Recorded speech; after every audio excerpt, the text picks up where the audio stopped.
আর ঝুম বৃষ্টিতে এই একটা খুব মুখরোচক রেসিপি হয়ে গেলে কেমন হয় বলো তো?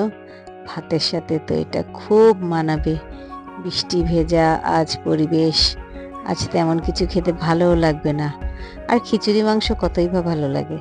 বৃষ্টির দিনে আইটেমটা কার কার ভালো লাগে বলো তো? তো আমরা তেল পেঁয়াজ গরম হয়ে গেলে কাঁচামরিচ টমেটো দিয়ে ভালো করে কষিয়ে নিচ্ছি। তারপর কি করব আমরা? হলুদ মরিচ আর লবণ, আর কিচ্ছু কিন্তু দিব না।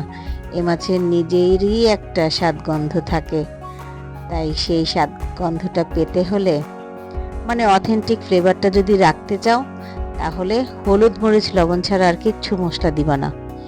তাহলে না খুব মজা হবে, এর পারফেক্ট টেস্টটা তুমি পাবা। তো মাছগুলো আমি ভেজে নিলাম। মাছ ভাজা হয়ে গেলে মশলাটাও কষানো হয়ে গেল। এখন মাছ ছেড়ে দিয়ে মশলার কষানোটা মাছের গায়ে গায়ে মেখে যখন আসবে, আমি বেড়ে নিয়ে তোমাদের কাছে প্রশ্ন ছুড়ে দিলাম, বলো তো কি রান্না করলাম? দেখি কে কে বলতে পারো। ঠিক আছে?